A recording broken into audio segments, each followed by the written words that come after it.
not cut out for that. So, there must be something wrong with me. No, there's, just like some of us are born to be baseball players or writers or, singers. I always wish I cannot sing at all.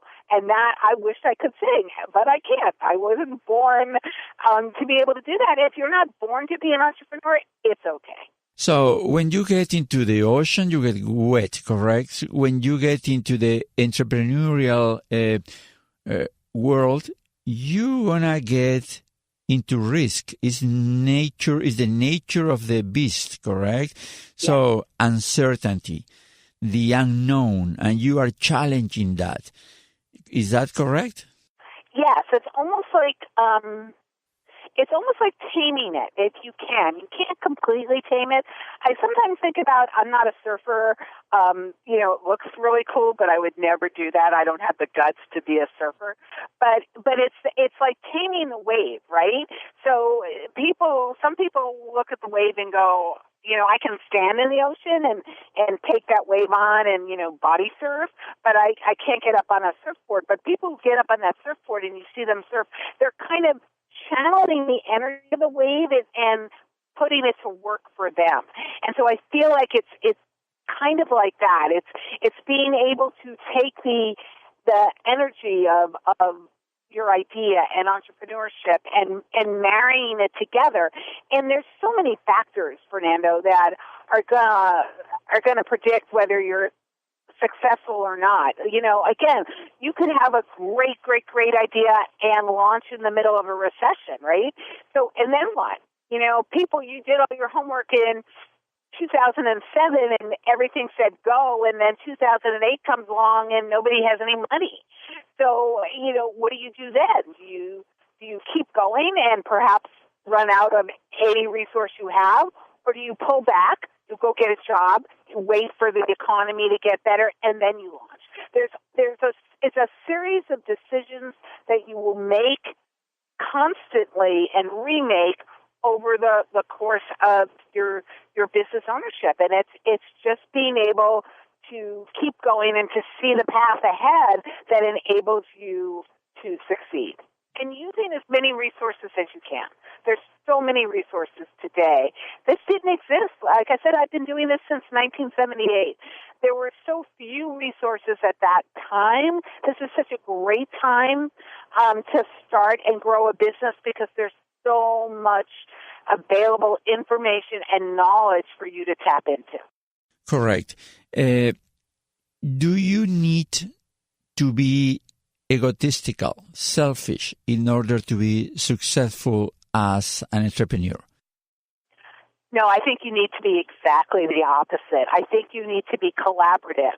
If you are selfish, if you think my way is the only way, if you have an ego that says this is the way to do it. I just had an article last week on one of the places I write for, it's Small Biz Trends, that is, are you a bad boss? If you're a bad boss, you are never going to truly succeed because no one's going to want to work for you. No one is going to want to help you. And nobody can succeed on their own. So I'm a big believer in being collaborative, and I think that's one of the things that women and the millennial generation have over more traditional businesses is that they are naturally collaborative and naturally want to not say my way is the only way or my way or the highway. It's like, hey, what do you think? And it's more of a group effort. Sure, you're the business owner, you're the last word, but it's after you take in everybody's opinion and your ego is not so big that you can't hear that somebody else has a better idea. And if you adapt what they're saying, you're going to actually be more successful. You mentioned that you just wrote an article. Rieva, you are an author, but not a regular author. You are so prolific. You are all over. And I wonder, how do you do it? I mean, how are you able to be so creative and write so much about so many issues? It's amazing. Tell me your secret. Well, my secret is it's not all me. I have two partners. So three of us started this business. So we've known each other. Both my partners worked for me at Entrepreneur. So I worked with them for nearly 20 years before we started our business. So I've known them, for over 30 years. We're almost like sisters. We really know each other really, really well. So that's part of it. Part of it is just knowing this market so well. And the other part is being, I'm a curious person. I'm a really curious person. I'm a double Gemini. My sun and my moon is in Gemini. I don't know if that means anything to most people, but Geminis are just naturally curious. And so I'm always wanting to know more. And when I find something out, because again, I'm just a sharer, I need to share it with other people. And so I'm constantly learning new things about business and then turning around and trying to share it, and you never know. Like a few months ago, I was doing a project for Alibaba, and in the course of doing some research for this project, I found out that all of the voice assistants, things like Siri and Cortana on your Microsoft computer, or Amazon Echo or Google Home, that consumers were ahead of business owners here, and they were using their digital assistants to find products, find businesses, order products, and do that kind of thing. And I looked around, and there wasn't a lot of information about this out there. So I decided, well, I've got to tell people. So I gave a talk about it at a tour event. I've written about it. I'm going to do a webinar about it in July for Verizon. And so that's what it is. It's just in the course of reading and finding, you discover stuff that it's like, wait, I have to share. And that's just that's how it works. It's just a cycle. Correct. But you also have the talent to turn that curiosity into a writing trait. So you can write. Many people can be very curious but not able to write. Like, I like the song, but I cannot sing it. So you have that talent also. That's a plus, correct? Yes. I think that's, like I said, everybody has a talent. And I truly believe everybody really has something that they could excel at. But you have to find it. You have to discover it. And when I was this is a funny story. When I was 12 years old, my mother was pregnant. And there were 3 kids, and there was a big age gap. I was 12, and I'm 12 and a half years older than my youngest sister. And so they sent me to summer camp for the summer because I think they just wanted one less kid for my pregnant mother to deal with. And so they sent me to summer camp for the summer, and you have to have an activity in summer camp. And I wanted to be in this play. But so I went to audition, or I was reading the script, and I realized while I was reading it that I had no talent for this whatsoever. There was just no way I could say a line or sing anything. And there was a counselor there who somehow, I don't know how, she said, I think you would be great doing the camp newsletter. And all of a sudden, I found that I was good at this. I could talk to people and turn around and communicate what they were saying. So that was sort of my first experience with writing like that. And it was, again, random. And this person, recognized it in me and said, hey, you could do this. And that sort of set me on my path. So you were lucky enough to find a talent within yourself, and you turn it into a career because, you got to a point that you are one of the most recognized contributors, business contributors in USA and probably abroad also.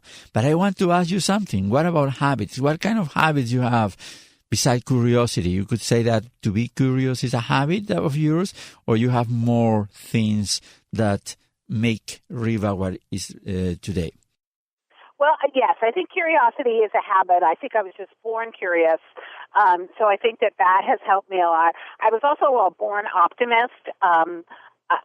For some reason, I'm always able to find some glimmer of hope in something and focus on that. I have friends who, this morning I was emailing with one of my business partners, and she's kind of a doom and gloom kind of person, and she said something, and I said, how did that even occur to your brain? Like, how did that even come in there? Like, it would, a thought that would never occur to me. And so I think part of that is what makes me who I am. I also think I am the oldest of 4 kids. And I think that's what taught me, that it's important to look out for other people, to take care of other people, that other people matter. I think that again, that wasn't a habit. It was I guess it was a habit, right? Over years of, watching out for my younger brother and sisters, that I think that helps as well. And then the one thing that, since I launched my business 10 years ago, the one habit I have kind of acquired is the ability to still be energetic and engaged on not a whole lot of sleep. If I'm lucky, I get 5 hours of sleep a night, and I didn't grow up like that. That wasn't. It's a habit that I've acquired in the last 10 years, and I drink a lot of Diet Coke to make it happen, but it works. It was a habit that you would recommend to young entrepreneurs or any entrepreneur to develop, to acquire? Well, I wouldn't say you need to acquire not sleeping, because Martha Stewart always said that she never slept a lot, and that's not why I did it. I just did it because it's about making time. I would rather read something than go to sleep, and just over the course of doing it, I was able to realize that maybe I didn't need that much sleep. But I'm not out running marathons, I'm not a crazy exerciser. I think if I did that, maybe, which would probably be healthier for me, right? I'd probably need more sleep. I think what you need to do, in terms of what I said, to sort of adapt that to yourself, is figure out what you need for yourself. I don't want anybody to leave here saying, oh, I heard Rieva Lesonsky say you only need 5 hours of sleep a night. No, you may need more. One of my business, both of them need more than that. So it's finding what works for you, and then being able to live your life by your own principles of what that is. And there's sometimes where I'm really tired, and then I'm smart enough to say, go to bed. And I go to bed. Interesting. Somebody said that the need of sleeping is overrated. So some people can sleep only 5 hours, 4 hours, yeah. And others, need 9 or 10. But that's very interesting. I want to ask you some kind of rapid fire questions. So who is the person or figure beyond your family or relative that you admire the most in the world? Is alive or not alive? Yeah, my role models I would say, are constantly changing. So if you ask today, which is when you asked me, I would say that I have 3. One I've already mentioned is Jeff Bezos, because I really admire that he was able to withstand people laughing at him and telling him your business is a failure, and him going, yeah, okay, and just keep doing it. The other 2 have nothing to do with business at all. They're Hillary Clinton and Michelle Obama.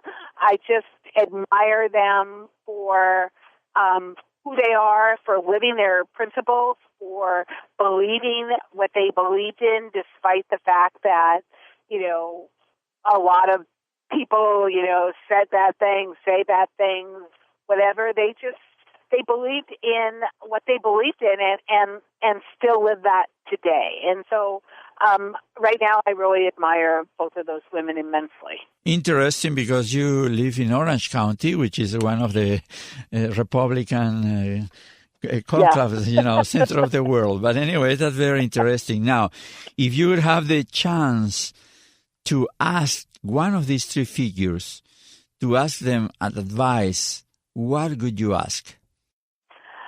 I would ask about their persistence and about their ability to withstand public scrutiny, often ridicule, and have the ability to keep going, and to be so elegant about it, to not stoop to as Michelle Obama said, when they go low, we go high. I'm not sure that really works for us, but that's her belief, right?